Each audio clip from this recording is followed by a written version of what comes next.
The US has a $9 trillion ticking time bomb that has huge implications for crypto and the wider markets as a whole. In this video, I'll dive into what it means, the Trump admin's plans for the markets and to deal with this issue, and what it means for crypto and the wider markets as a whole. Keep in mind, this is just my personal thoughts and opinions about the markets. None of this is investment advice, and you should always do your own research. The US government in 2025 has to refinance around $9 trillion. Around $6.5 trillion of those dollars have to be refinanced in the next 6 months. Basically, in really simple terms, the US government owes around $9 trillion, but does not have the money to actually pay back the money that they owe. The US government basically has three options. The first option is they could default on their debt, which is not an option, really. That's not something that they would ever consider or ever would be on the table because it would destroy our entire financial system. That would be really, really bad. The second option is they could print a ton of money to pay off this debt, and that's not an option either, and I'll explain that in a second. And then the third option is they could issue more debt to raise funds to cover to pay back the investors that they owe from this current debt. Now, as far as why don't they just print a bunch of money and pay these people off? I mean, we have a money printer. Why don't we just print a cool $9 trillion and pay these people off? Well, during COVID, we printed more money than ever before in history. There is no point in history ever that even World War II, that we printed more money than we did during COVID. It was just a ridiculous amount of money printing that we did. And this money printing has wreaked absolute havoc on the economy, on inflation, on the global markets. And the amount that we printed, this unprecedented amount that we printed in 2020, again, in no point in history have we printed anywhere even close to this amount, was around $5 trillion. So we printed around $5 trillion during the 2020 COVID crisis. And the amount of debt we need to refinance right now is around $9 trillion. So printing our way out of this debt refinancing situation really isn't an option either, as you can imagine, because we see what happened after COVID printing just $5 trillion, which when I say just $5 trillion, again, unprecedented amount historically.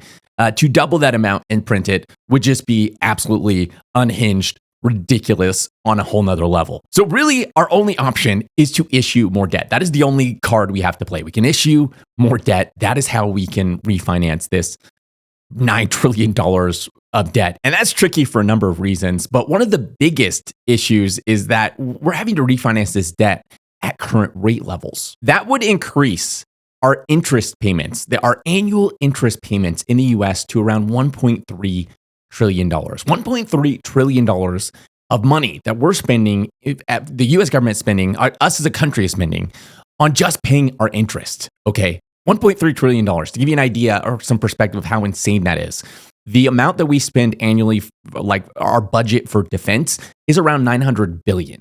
Okay, so this is bigger than our entire defense budget. Like $1.3 trillion, we'd be spending on just interest payments to our debt, interest payments to service our debt. So you can imagine why the Treasury might want to refinance at the lowest rates they possibly can. They might want to push that 10-year rate down or the 2-year rate down, depending on how they're planning to refinance, so that they can get the cheapest terms possible. Imagine it as like your credit card debt. If you had a bunch of credit card debt you had to refinance, and you're going to have to refinance it at like 20% interest, that might kind of suck, and you might not like that. And you might be thinking, what can I do to refinance my credit card debt, which is like a huge amount of debt, at like the cheapest rate possible, because I'm paying more for my credit card debt right now than I'm paying for rent. Like the interest on my credit card debt, basically, this is like an analogy to what's happening in the US, is basically more than I'm having to pay my rent. So, I have to refinance this. I don't want it to be that expensive. What can I do to fix this problem? That's what the US government right now is trying to figure out, which is why the Trump administration has a pretty insane and bold plan to deal with this issue, as well as a number of issues kind of all at the same time. Recently, a podcast episode came out with Scott Bessent where he outlined in really explicitly clear detail exactly what the Trump admin's plans were for the economy, for the markets, and everything else. And he basically broke this plan down into phase 1 and phase two. And Scott Bessent kind of summarizes their entire plans in a single conversation or a single question that Trump asked Scott Bessent when they were just getting started. And that was, Trump asked Scott Bessent, how are we going to get debt and deficits down without causing a recession? And one thing you should know about Scott Bessent is this guy isn't a career politician. This guy's a market guy. He comes from the private markets. He spent his entire career in the private markets.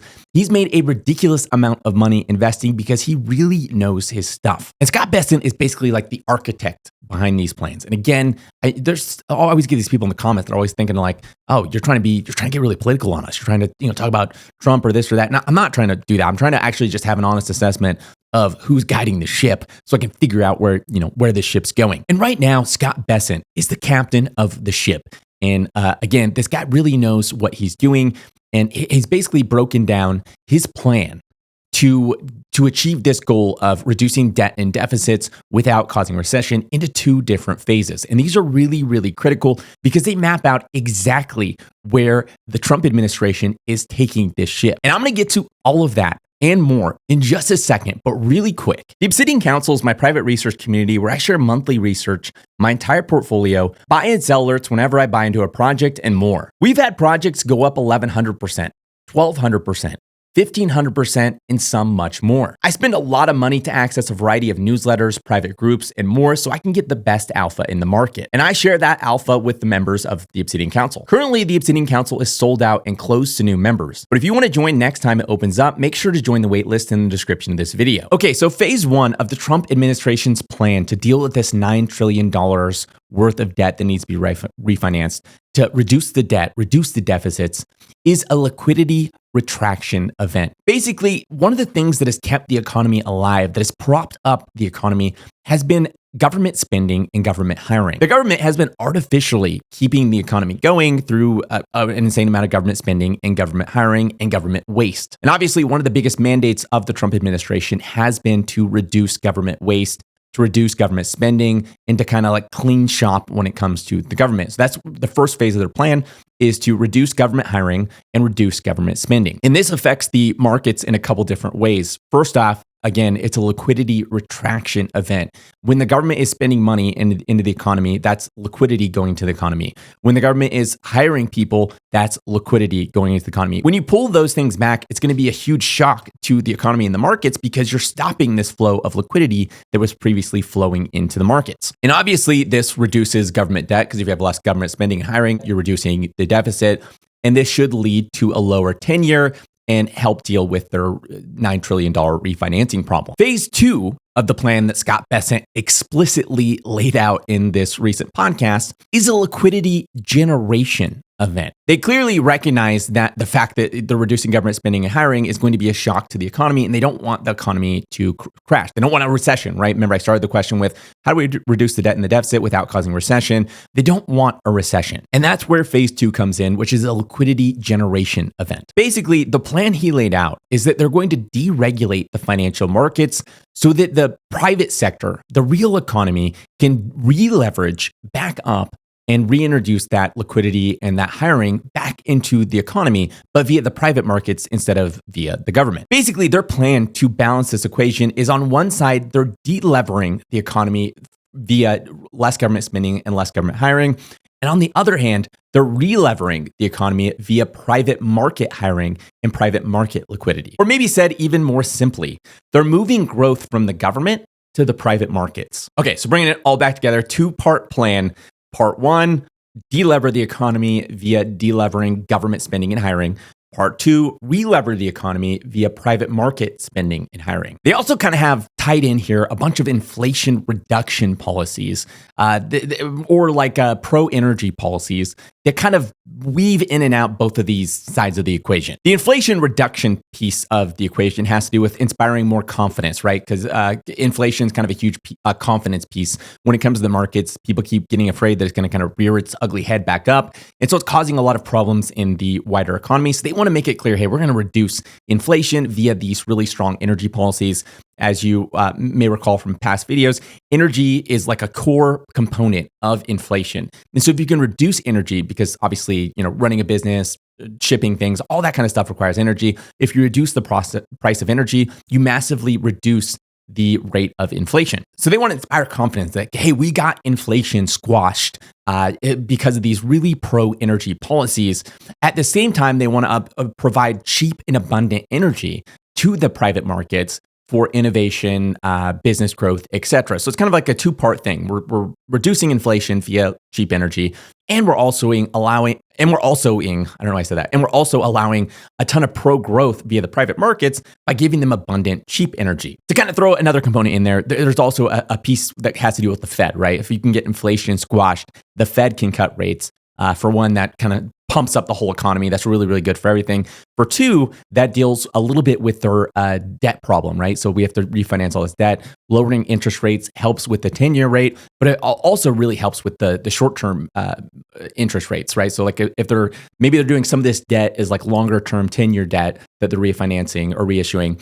And maybe they're going to reissue some shorter term debt as well. So the Fed lowering rates is going to have a huge impact on the short term debt issuance and going to have an impact as well on the long term debt issuance, as well as it's going to just like get the economy buzzing and going, which is a huge piece of phase two. So energy is really like a core component of their plan via that kind of three-pronged approach of reducing inflation, getting the Fed to act, and then giving the markets cheap and abundant energy to go innovate, build stuff, and have all this growth. Short term, the plan to reduce energy costs comes from two different places. The first one is the OPEC Saudi Arabia deal. It's not really a deal, but it's more of a diplomatic push that Trump made earlier in the year, which has in fact resulted in OPEC and Saudi Arabia pushing oil prices lower via more production. The second piece is related to Russia and Ukraine. If we can get the Russia-Ukraine conflict resolved, you can get Russian oil flowing back into the wider global economy. That as well will push down energy prices via cheaper oil. Long-term, Trump's plan to reduce energy prices has to do with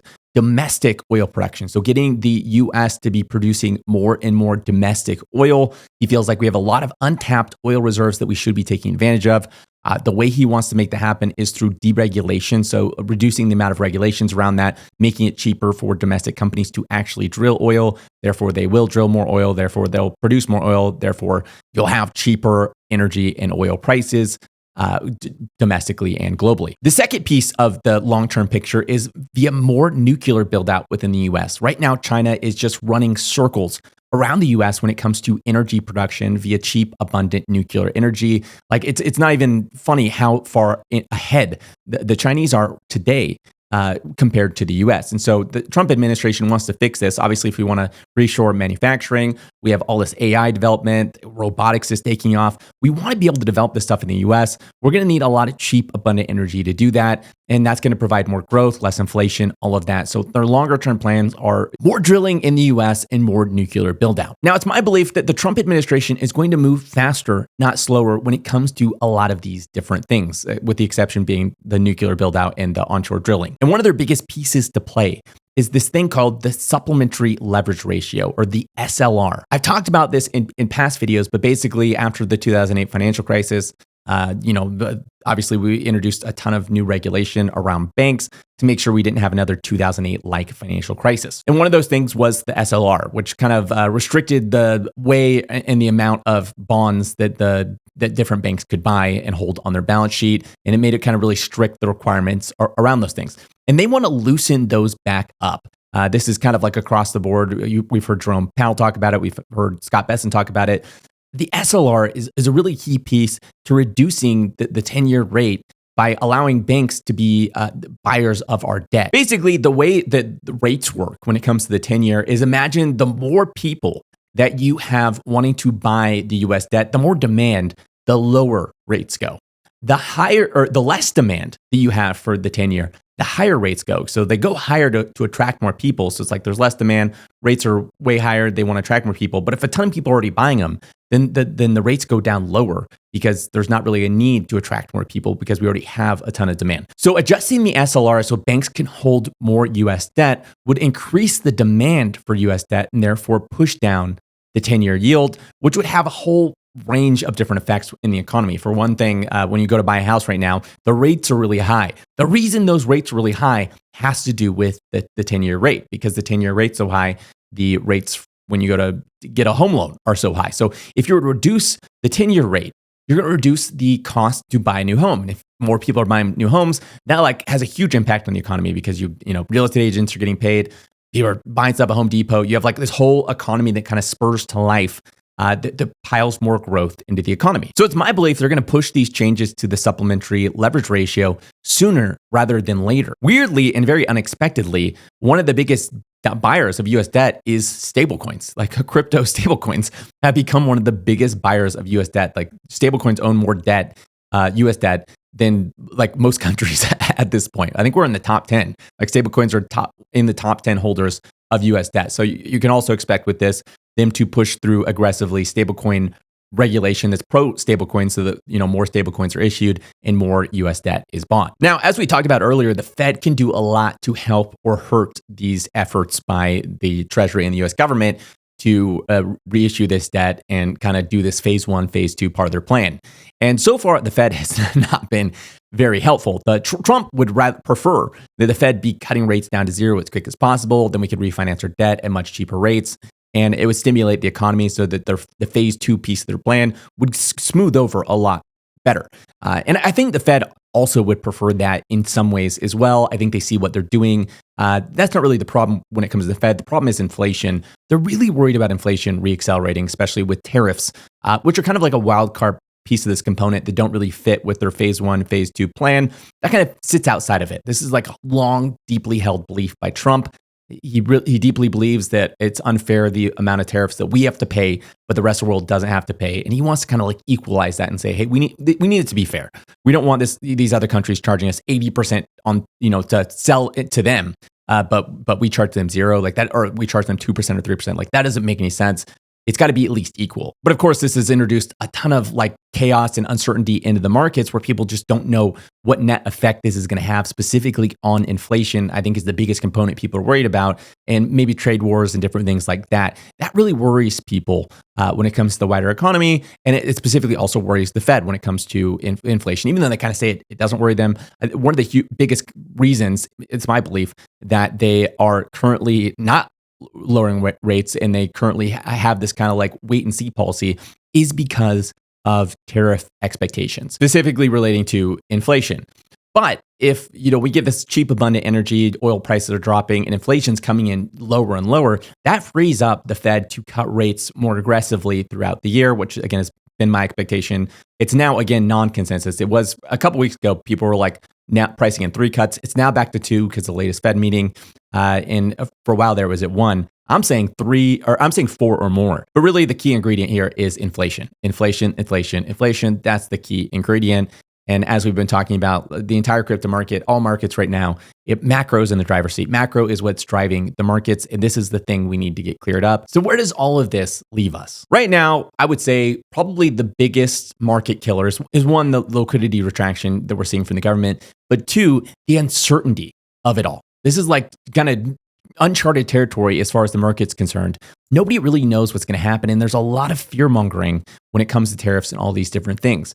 And that uncertainty is causing a lot of people to sit on the sidelines. They're holding their cash, they're sitting on the sidelines, and they're just kind of waiting for the market to pick a direction. And I think they're also waiting to see what Trump's going to do with tariffs. Like, how much is this going to escalate? How much is this going to get out of control? And a key date to watch around all this is going to be April 2nd, I believe April 2nd or 3rd, somewhere in there, which is when the reciprocal tariffs go into place. And that's going to be, I think, the first part of like a market uncertainty kind of unraveling. I think you could maybe give it like that full month. I guess it could take all of April as kind of like countries go back and forth. Maybe some of them initially keep their tariffs high, but then when the US raises their tariffs to match, they kind of buckle over the next couple of weeks and then lower theirs. And maybe there's a little bit of drama spread out over the month. But I believe that'll be the start of this whole uncertainty unwinding, where by May, even if it didn't, imagine there was like a tariff event every month. Eventually people kind of just get worn out from these tariff events and they stop paying attention to it like anything else. But I think it really will unwind April, May-ish, somewhere around there. And then we'll see that uncertainty resolve. And when uncertainty resolves and people now kind of feel they have clarity at the direction of the market, that's when that capital that's sidelined right now re-enters the markets at a rapid pace, and when we'll see the next leg up, the next move up. Now, couple this with Scott Bessent's plan of like phase 1, phase 2, or the Trump administration's plan of phase 1, phase 2, phase 1 liquidity retraction, phase 2 a relevering of the economy via the private markets. If these things end up crossing over, where you have this phase 2 plan coming into play at the same time market uncertainty is clearing up, that could be a recipe for a massive bull move up later in the year. That's my take. That's my belief. Is I think the second half of the year, somewhere in there, we're going to experience a pretty violent bull move up just from this uncertainty clearing up. Some people also have uncertainty around when it comes to a recession and that whole thing. That really is a non-issue. I don't understand why people are even talking about that, because it doesn't matter. The Fed's sitting like really healthy when it comes to rates. They have a lot of room to cut. They could cut and then go into QE. Like they have so much liquidity that they could inject into the system if that became a problem at all, which obviously we know what happens when they do that. So the risk of a recession is like can be completely offset. As soon as that data starts deteriorating, as I've talked about in previous videos, that's almost bullish, because that means the Fed's going to start cutting rates. Okay, so that's really not an issue. A lot of it comes to the uncertainty around tariffs. I think that uncertainty is vastly overblown, but regardless of if you think that or not, eventually people kind of get numb to the uncertainty of tariffs and just becomes old news.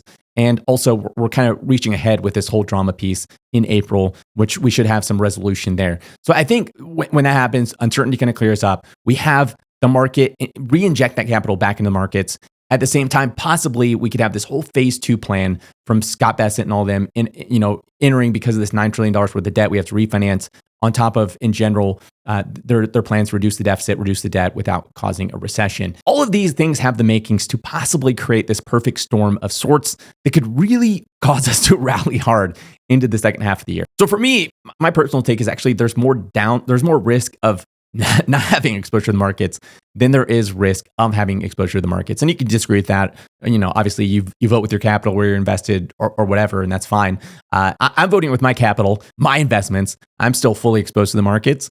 And you know what? If I'm wrong, I will be thoroughly beat and punished by the markets, and you have to do a thing. Okay, so but if I'm right, I will reap the rewards. I guess we're going to have to wait and see, but I will say the more data I dive into, the more that I hear, the more bullish I'm becoming and the more excited I'm becoming for the second half of the year. Yes, this first half of the year has caught everyone off guard. It was not as anyone expected. We are not following the typical pattern that we've seen in the past. The government's cutting and they're becoming frugal, and it's like, what is happening? Like nobody understands what to do in a situation like this because it's not normal behavior. But Scott Bessent laid out their exact plans on the podcast. And so far, they followed their exact plan. Everything Trump said he would do, he did. He's done. So it seems like the play now is just to listen to what they're saying. Listen to what they're telling you they're going to do. That's what they're going to do.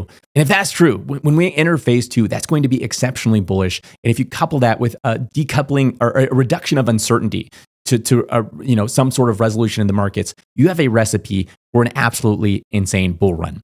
As always, none of this is investment advice. None of this is me telling you to do anything. I'm not your financial advisor. This is just my personal thoughts about the markets. Make sure to sign up for my free weekly crypto newsletter. It's mostly just all my content I put out each week in an easy email so you don't miss it. But occasionally I drop some other cool stuff in there as well, including sometimes I mention things I'm buying before I ever talk about it on my YouTube channel. Also, if you really want to dive deep, make sure to check out my weekly podcast, the 1 to 1 Million podcast. I interview projects, talk about the markets, and interview various traders and experts in the crypto space. If the video was helpful, make sure to leave hit the like button, smack that like button. And if you have a question or comment or anything else you want to add, let me know in the comments below, especially if it's like maybe you got some counter argument, something I'm saying, or like a bullish argument. I don't know, something I'm missing. Let me know in the comments below. If you want to see more videos like this, make sure to hit that subscribe button and the little bell next to it to be notified each time I release a new video. Thanks for watching, and I'll see you next week.